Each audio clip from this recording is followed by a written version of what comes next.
It was another crazy week in the National Football League, and we still have two more games, a doubleheader later tonight on Monday Night Football. We'll talk about some of the biggest takeaways from the Week 3 slate and what it all means. It's the Jake Asman Football Show, and it starts right now. Oh, yeah. It's time for the Jake Asman Football Show. Brought to you by BetUS. Expert betting odds and fantasy stats. So let's get into some NFL football.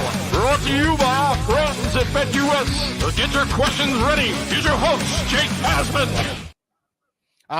Yeah, baby. Here we go. And as you heard the big voice guys say, it is indeed the Jake Asman Football Show, brought to you by BetUS. Use promo code YouTube150 for a 150% sign up bonus. And right off the bat, all right, I got a 7-point teaser that I like for tonight's Monday Night Football doubleheader. Jaguars at Bills, Commanders at Bengals. Here's what I'm doing. You could follow along and make this same bet or make any bet you want over at BetUS.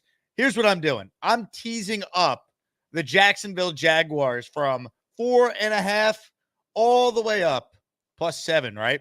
So we're teasing them up to 12.5. And then in the second game of the doubleheader, I am teasing down the Cincinnati Bengals from 7.5 to a half a point, aka a pick 'em. So I think Jacksonville, even if they don't win, they play a competitive game tonight against the Buffalo Bills. They're 0-3. They're desperate. I think Trevor Lawrence is due for a much better performance than how he's played so far.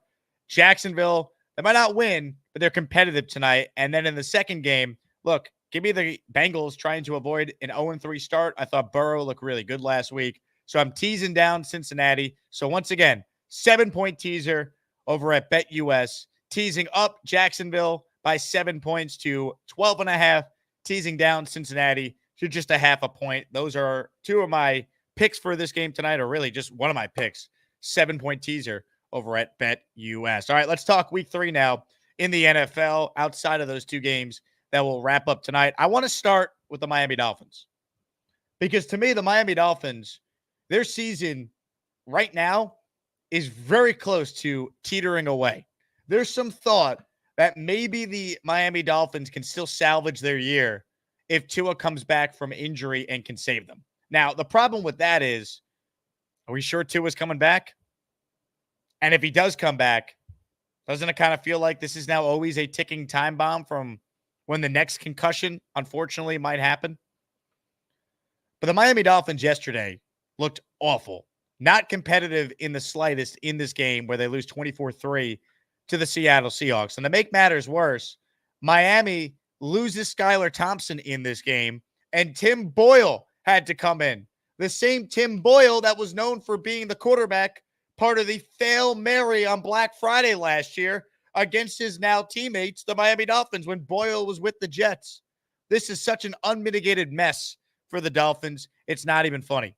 And I remember all last year hearing from so many Dolphins fans who said, well, there's no excuse for the Jets dealing without their starting quarterback. No excuse. You still feel that way, Dolphins fans? You still feel this way? Because your season is teetering, I should say. I don't even know what teetering, I don't think it's a word. But it's teetering on the brink. The only thing that saves Miami here is that their next couple games are winnable. Tennessee at home on Monday night, a week from tonight. And next week against New England, the following week, I should say, against New England. But both those teams, Tennessee and New England, are now looking at the Dolphins as, hey, that's a win. We're going to get right. So it's not going to be easy for Miami. And I'm sorry. I understand Tua got hurt. But this team was getting boat raced before the Tua injury to a team they should be just as good as, right? The Buffalo Bills. Buffalo was up 31-10 when the Tua injury happened. Let's not forget that. Buffalo went into Miami, where it was 50% Bills fans anyway, because Miami fans are the biggest frauds in sports, by the way. Can't even fill up their own building regardless of sport. But the Dolphins are frauds. They never beat good teams. And now, without Tua, this coach is getting exposed. That's what's happening here. Dolphins fans are starting to turn on their head coach. And I don't blame them. Because you look at what was happening here with Miami, right? This is Mike McDaniel's offense. This was Mike McDaniel's chosen backup quarterback. You mean to tell me Mike White is not a better option than Skylar Thompson or Tim Boyle? Really? This is what the Dolphins went into with a quarterback in Tua they knew was always one hit away from, unfortunately, going down again. Now you factor in the general manager basically put together an offensive line that sucks. When is Chris Greer held accountable down there? They just let Robert Hunt leave, never replaced him. I mean, the Dolphins got major issues. The schedule coming up saves them if they could salvage some wins here. Titans, Patriots, Colts, Cardinals, their next four. We gave you the first two. But I don't see it. Even if Tua's coming back after that, how many games are they winning with Tim Boyle at quarterback? And the fact that the Miami Dolphins didn't add Ryan Tannehill immediately after the Tua injury, I'll never understand it. They had 10 days to get that done, and they didn't do it. They didn't do it. Right now, Miami's currently dead last, 32nd in the NFL in points scored. They've scored 33 points all season. The Panthers scored 36 yesterday with Andy Dalton. What happened to the genius that was Mike McDaniel? I'm just saying. It's almost like you still need a quarterback to have any chance in this league. Remember that, Dolphins fans, when you mocked every Jet fan and you celebrated the Aaron Rodgers injury a year ago, because we don't forget. We got those receipts. All I heard from the Dolphin fan was last year, there's no excuse, this or that. Oh, you lost to us twice last year. And when the Jet fan would say, yeah, you beat Tim Boyle and Zach Wilson,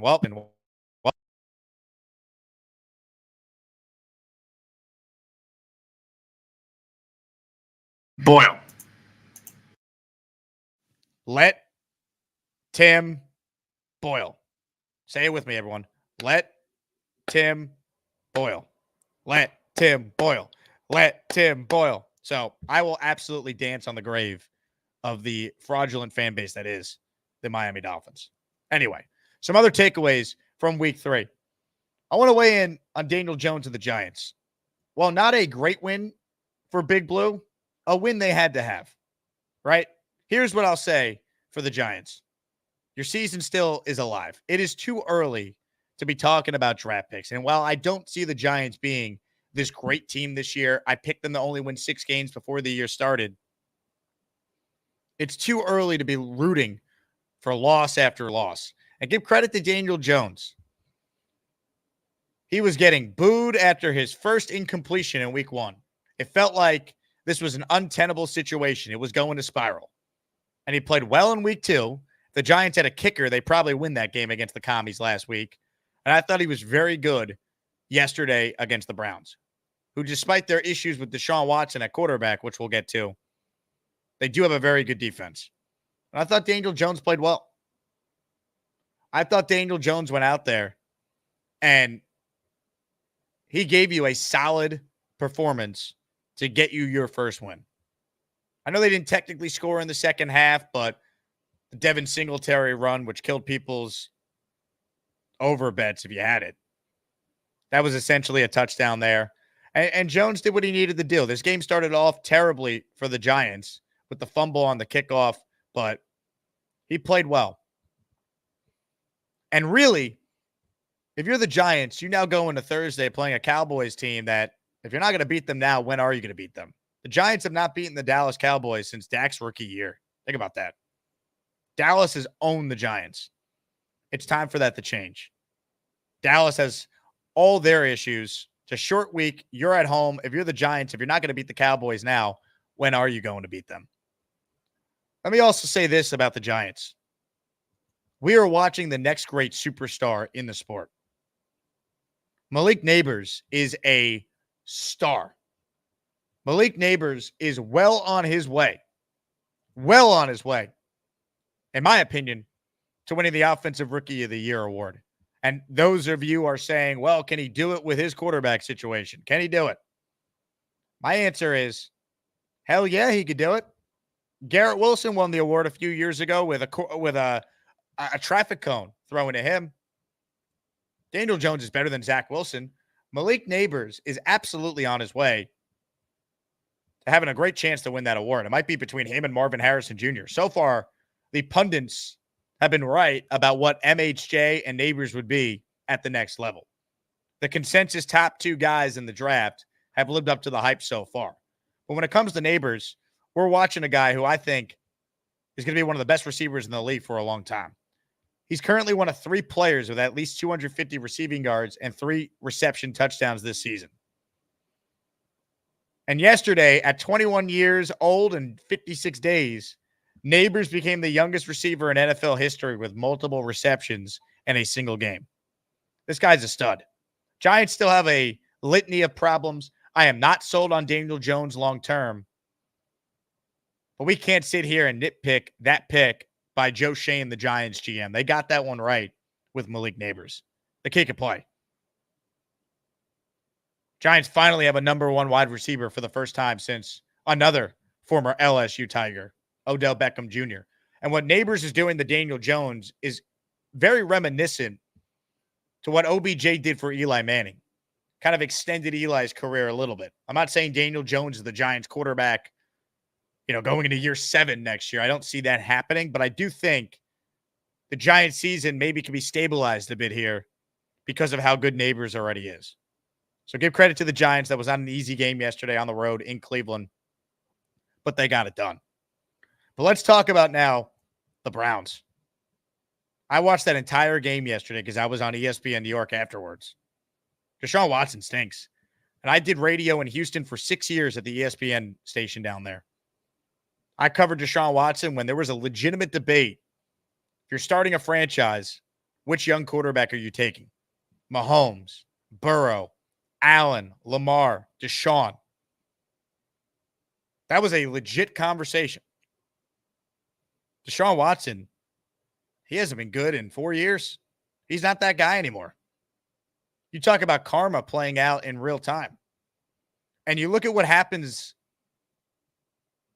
or what happened to the Browns. Is that not maybe the worst professional sports transaction ever? 3 first-round picks, $240 million fully guaranteed, which at the time was the first it's ever happened with a quarterback getting a 100% fully guaranteed deal. And the guy stinks. He's a bottom 5 quarterback in this league. He is inaccurate. He turns the ball over. 2 more fumbles yesterday. Deshaun Watson stinks. He's awful. He's not just like, okay, he's not a superstar anymore. He's still a quarterback you can win with. He stinks. He's really, really bad.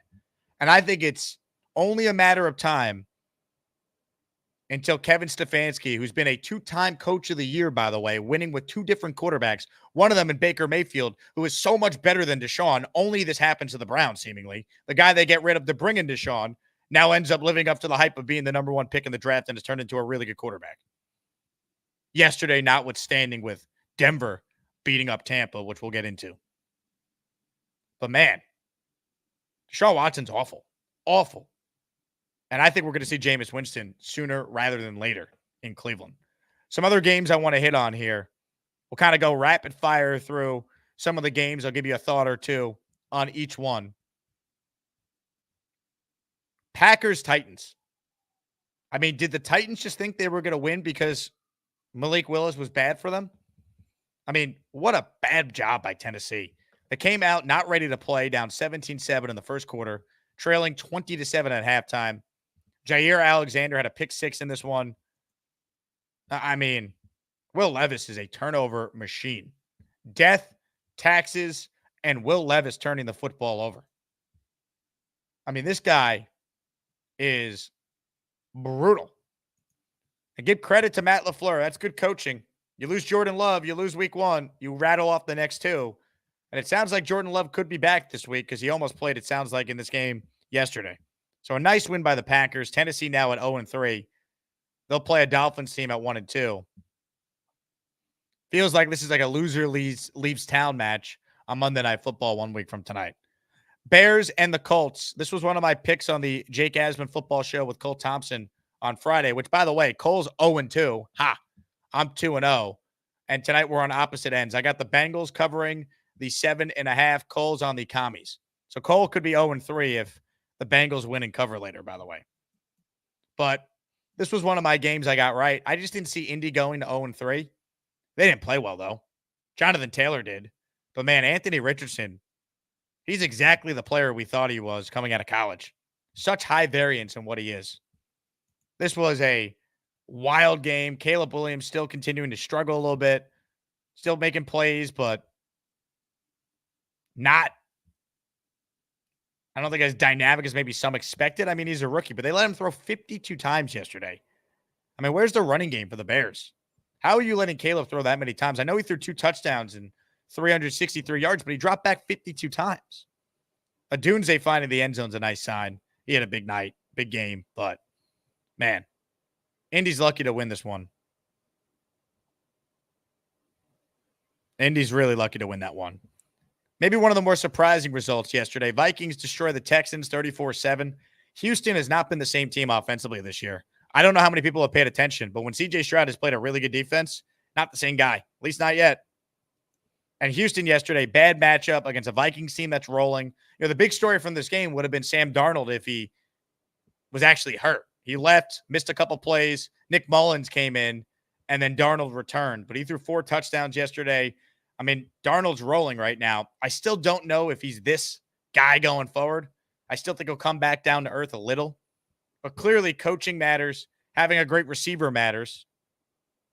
And we saw, you know, the Vikings at home really take it to the Texans, who were never in this game. It was 14-0 at halftime, and Stroud on the offense really struggled. And Houston had so many penalties in this one. Laramie Tunsil. You're going to be the highest paid left tackle in the sport. Can you learn how to line up? Jeez. Eagles and Saints. I mean, this was a weird one. I wanted to see if the Saints could pull this off, if they were for real.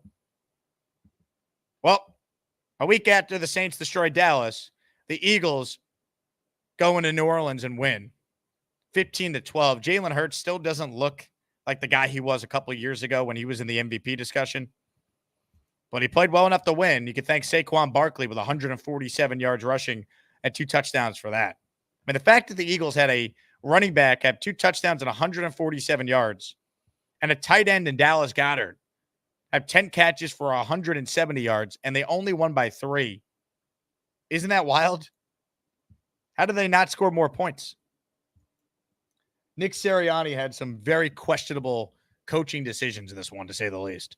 Steelers get to 3-0 because, of course, Mike Tomlin, unreal. Justin Fields had a really nice day throwing the football. Seems like it's starting to click for him a little bit. That throw he made to Calvin Austin for 55 yards was great. I still don't love the Steelers as a team that can make serious noise this year. I just don't believe in Fields. He's going to have to keep having games like that to truly make me eat my words. But give credit to Pittsburgh. 3-0. Now, their schedule down the stretch is brutal. And they're winning some games against teams that are in the same weight class as them. But give them credit. 3-0 is 3-0. Chargers lose for the first time with Jim Harbaugh. The storyline from this game is, how bad is the re-aggravated ankle for Justin Herbert? Because that's really all that matters. The Chargers are scrappy. They're tough. They're not going to win without Herbert. Biggest upset of the day was Denver going into Tampa and blowing out the Buccaneers. I'm glad Denver got their first win for selfish reasons.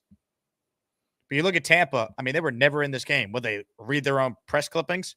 For those of you who are watching the show who are Jet fans, this was the Todd Bowles special. How many times when the Jets had expectations would they come out flat like that?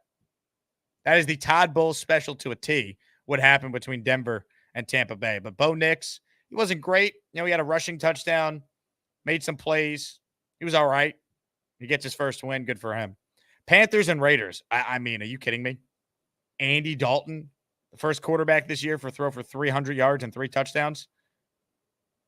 What, the Raiders think they were just going to show up and win because the Panthers have sucked the first 2 games? Antonio Pierce, you're supposed to have your guys ready to play. What happened? Now he's calling out players for making business decisions. Is he referring to a certain star receiver who might want out? I don't know. But that is an awful, awful loss for the Raiders. And look, give credit to Carolina. They showed up. But that's got to be a pretty bad look for Bryce Young. I mean, Andy Dalton comes in and runs the offense that way. What does that say about Bryce Young? Not good. But Carolina gets a win. And the Raiders now are 1-2 with some difficult games coming up on their schedule. I alluded to this game earlier. Let's talk more about the Ravens and the Cowboys. Wow. Baltimore has a problem fundamentally closing out teams. They were undisciplined with the penalties. They just were conservative with some of the calls on offense. They're lucky they have Lamar Jackson. He won the game by himself at the end there, closed it out. But Dallas, give him credit for, I guess, for some fight. They could have just mailed it in when they were getting blown out. But Cowboys season, I don't want to say it's on the line on Thursday because the Eagles are also 1-2 and the Giants are 1-2. So it's not like anyone's running away with the NFC East. But Dallas has some real problems. And I think the last thing you want to hear from Jerry Jones after this game is, we couldn't afford Derrick Henry. Really? Whose fault is that? They've mishandled their cap as bad as you can handle it. They let Tyron Smith, their all-pro, future Hall of Fame left tackle, go to the Jets for $5.5 million guaranteed. You couldn't afford Derrick Henry, really, on a one-year deal? Crazy. But Dallas has got some real issues, man. And Derrick Henry, speaking of him, he turned back the clock. 25 carries, 151 yards, and 2 touchdowns. He still has it. Niners and Rams. Rams kind of feel like they saved their season, right? Avoiding that 0-3 start. And the Niners just have so many injuries right now. No Kittle, no Debo. On and on we go with the injuries to the Niners. They're missing some of their best players. But this is a great win by the Rams to come away and get it done in a brutal loss. A brutal loss if you're a Niners fan. Lions and Cardinals. Detroit handles a little business here. Kind of the scrappy, gritty win they had all throughout last year. That trick play they ran on the Jahmyr Gibbs touchdown to St. Brown and then quickly lateraled it to Gibbs. I mean, that is beautiful. The hook and ladder play. That was about as well executed of a touchdown as you'll see in that one.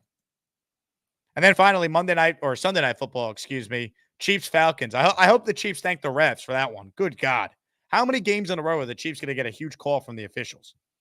Once again, when you play the Chiefs, you're not just playing them, you're playing the officials as well. That was egregious last night with the non-call on Kyle Pitts in the end zone. Even still, the play calling, though, by Atlanta at the end there. Brutal. Hated the offensive play calling there. And look, the Chiefs have not played great offensively. They very easily could be 0-3 right now. But at the end of the day, Steve Spagnuolo is a phenomenal defensive coordinator. I think he's a Hall of Fame defensive coordinator. He's the only DC to ever win 4 Super Bowls.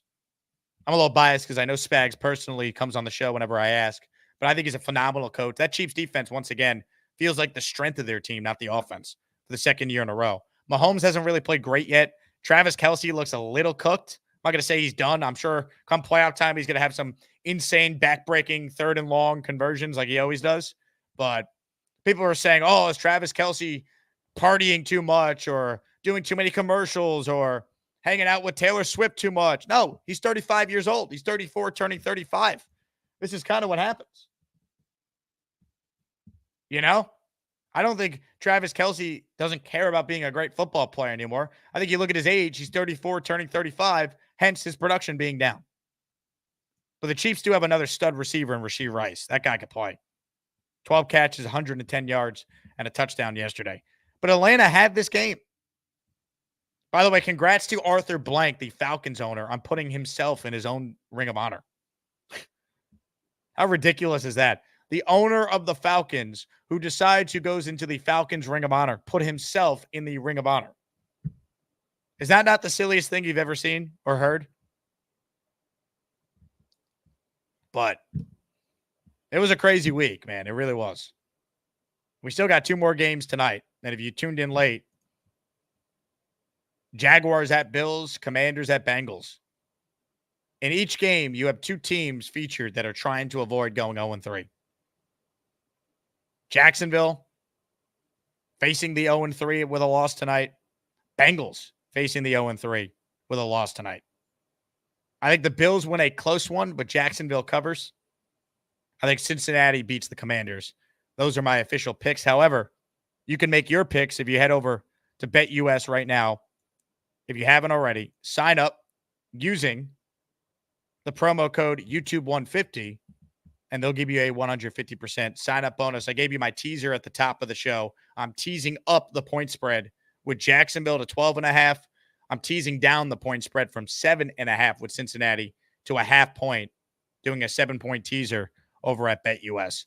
Comments, questions, super chats will cut the line. You're watching the Jake Asman Football Show. I'll hang out for a little while longer here. Appreciate everyone tuning in.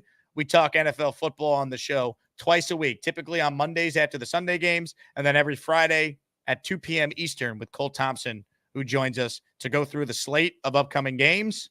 And we give out our 3 best picks of the week during every Football Friday show. Super chat from Aaron Rodgers, free pizza. Thank you for keeping my sanity through the years. Been watching since the beginning. So far, so good. I'll tell you what, Aaron Rodgers, free pizza. I appreciate your support for 1, and 2, I could use some pizza right now. Not going to lie. JT with a super chat. Huff has disappeared. 0 tackles, 0 sacks. You know, it's funny. Bryce Huff and Hassan Reddick each have the same amount of sacks. It's funny. All of you out there watching have the same amount of sacks and tackles as both Hassan Reddick and Bryce Huff. That move for either team has failed miserably so far. At least Huff is on the field. The Jets don't even know where Reddick is.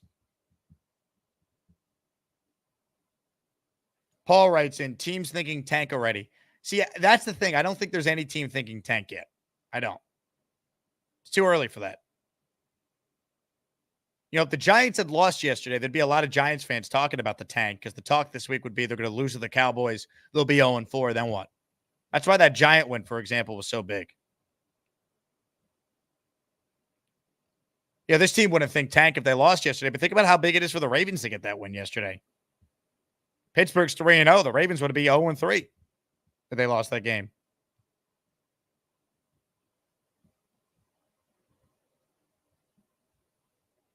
We'll see. Hit the like button if you're tuning in. It's the Jake Asman football show here. Let's take some calls. Gus Buster Umbrella Hotline. Indomitable is first up on the Jake Asman football show. What's up, Indomitable? Jake, what's going on, man? I'm working right now, man. How you doing? Living the dream. Hey, I have it's going to be a quick call this time.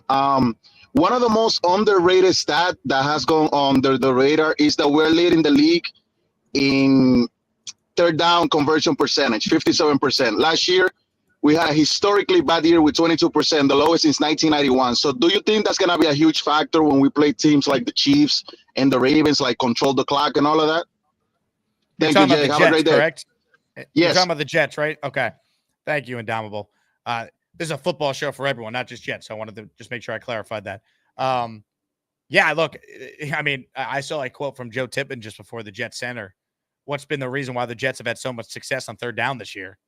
And his answer was Aaron Rodgers. That's it.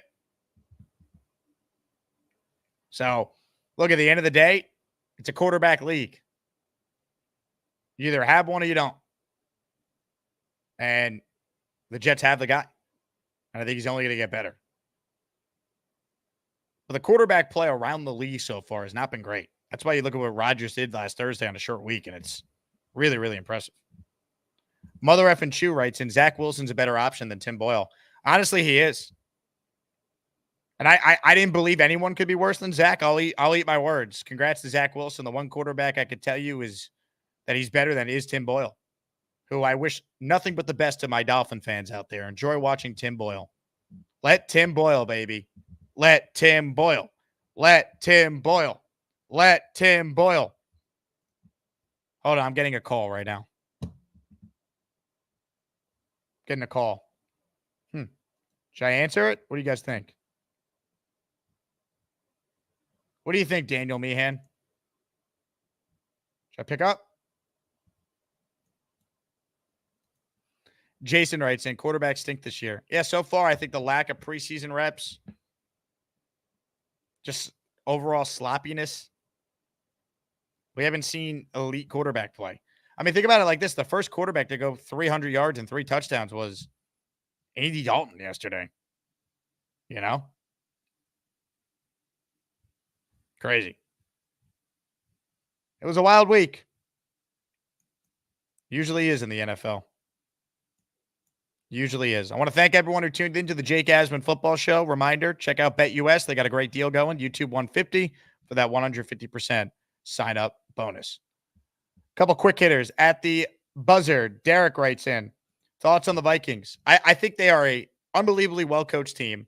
I think Brian Flores right now is probably the favorite for assistant coach of the year for the job he's done with that defense. I mean, he put Daniel Jones in a blender, right?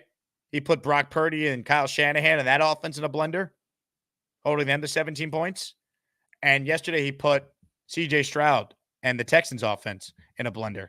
So they're well coached. They got some really good players. I'm not a huge believer in Darnold being like this elite franchise guy, but he's got the talent. You know, Sam Darnold's younger than Joe Burrow, by the way. So maybe he has turned the corner. I think Darnold's kind of in that Geno Smith tier. Like, I think he's like good, you know, in that 13 to 17 range. Like, but I don't know if he's a top 10 quarterback. He certainly has played like it so far. So we'll see if he proves me wrong. The other quick hitter I wanted to get to here before we wrap. Where'd it go? Clancy, is Mark Andrews cooked? He seems cooked. He's not even getting as much playing time. He's on my fantasy team, so I hope he's not cooked. But feels like he's cooked, and it feels like Justin Tucker is no longer automatic beyond 50. And I have him on my fantasy team. So I'm very Ravens dependent. Of course, the 1 year the Ravens might not have the stud players we're accustomed to seeing. So I don't know. Dre with an Asmaniac super chat. I'm sorry, but if you're a Jet fan that doesn't know how to enjoy what's happening right now, then do me a favor and just be silent. I agree, Dre. Jets, by the way, 2-1 for the first time since 2015. I agree. All right, that does it for me. Thanks to everyone who watched the Jake Asman Football Show. We're back on Friday at 2 p.m. Eastern with Cole Thompson. Thanks again to our presenting sponsor, BetUS. Hope everyone enjoys the doubleheader of Monday night games tonight. We'll be back on Friday to talk all things. Oh, no, at the buzzer, as always happens, a super chat from Story Lynn. Here we go. What do you think of this NFL top 5? No particular order. Niners, Bills, Jets, Ravens, Chiefs, honorable mention, Rams. I mean, are we going right now or how I see it playing out? I mean, the Ravens are 1-2. Niners are 1-2. Jets are 2-1. Chiefs are 3-0. I mean, don't you got to have the Vikings in your top 5 right now if it's based on how we've seen things play out this season?